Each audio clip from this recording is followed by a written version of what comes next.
Welcome to my voiceover weekly stew. Week 2. I did it. I did one last week. I did one this week. I am on a roll.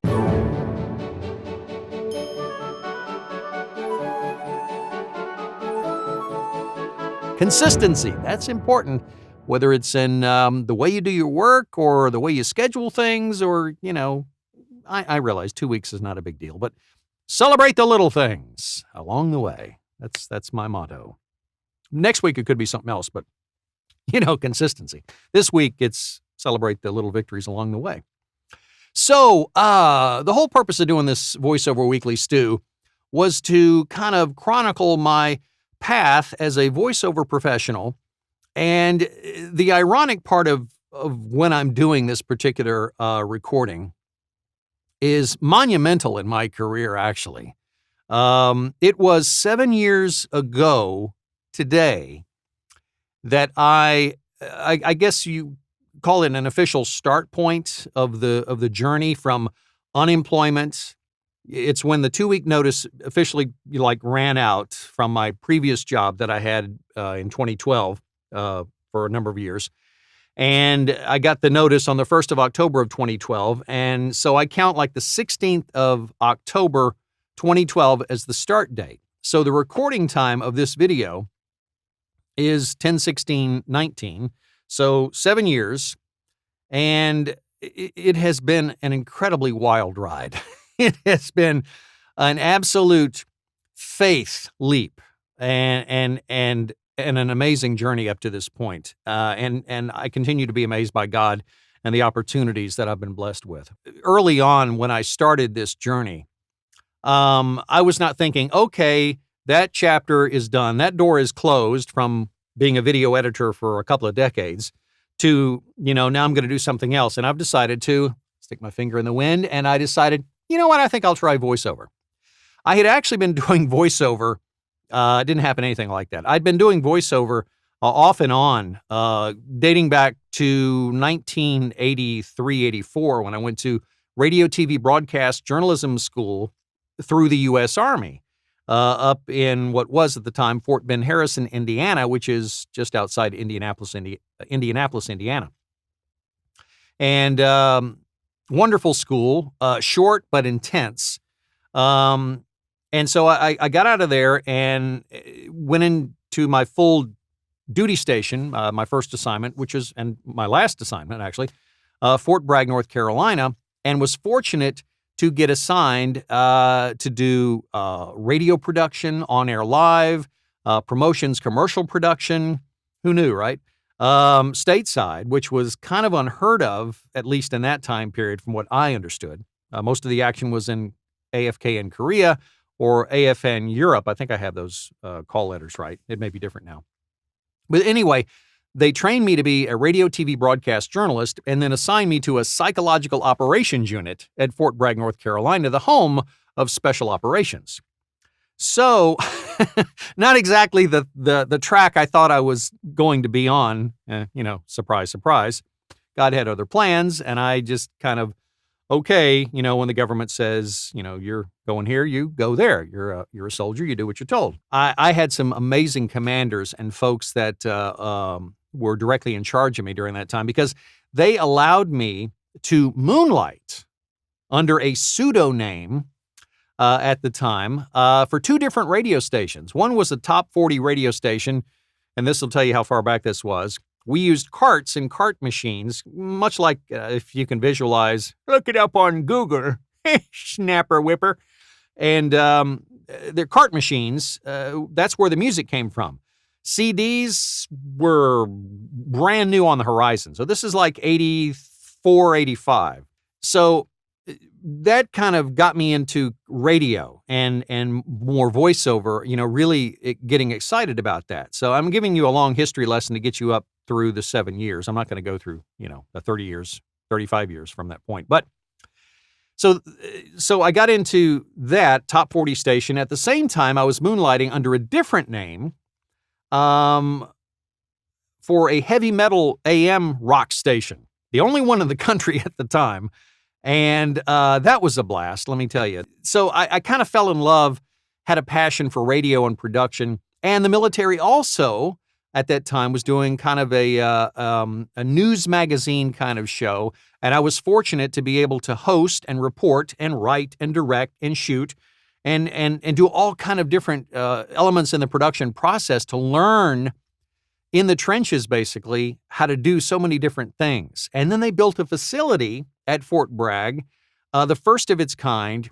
At the time, it rivaled the equipment that the 1984, I believe, Olympics had just used in Seoul, South Korea. I think that's where they had the 84 Olympics. And so I also had the opportunity to travel on the road with different teams, doing different production work. And so all this led to a decision to then, when I got out of the military, I was able to find a job with a TV station, and then eventually a corporate multimedia production job.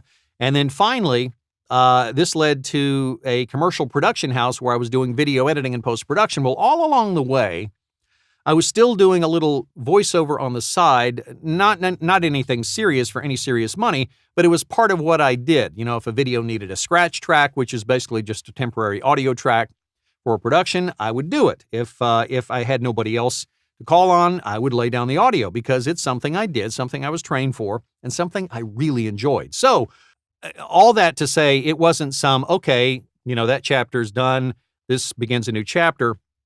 I really struggled during that time 7 years ago, trying to figure out, okay, what am I supposed to do? I have a mortgage. I have a bunch of debt. I was living basically as if this job that I had was always going to be there. Foolish. And so wisdom comes with age, and age comes regardless if you have wisdom or not. So I had a lot of time in prayer and a lot of time to kind of process things. I did and I didn't because, the bills and life's responsibilities don't slow down. It keeps on marching on.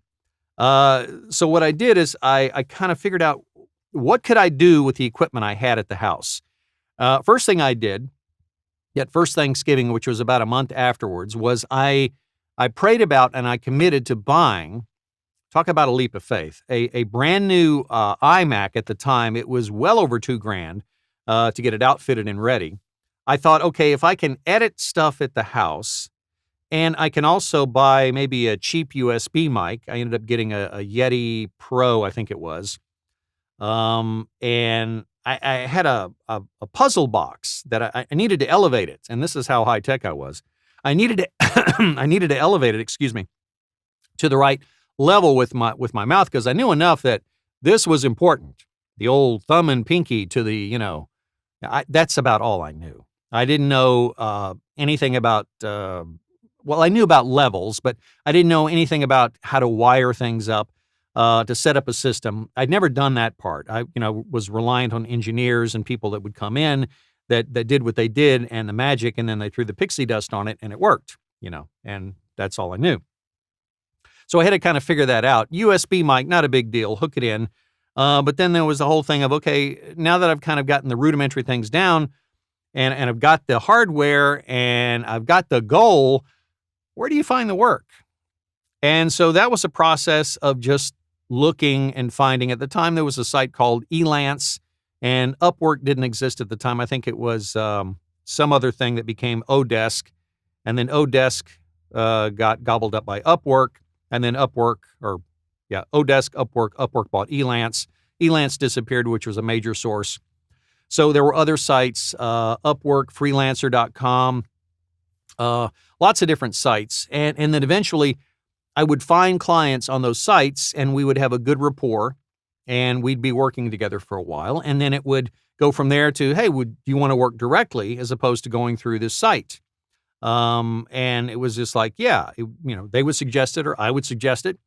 And then, so a natural sort of thing where a client would migrate off and then work directly with me. So they would contact me when they needed work. It wasn't like a flip the switch, now I'm a voiceover guy in 2012. It took about 2.5 years for me to stop sending in applications and applying to companies who were looking for video editors.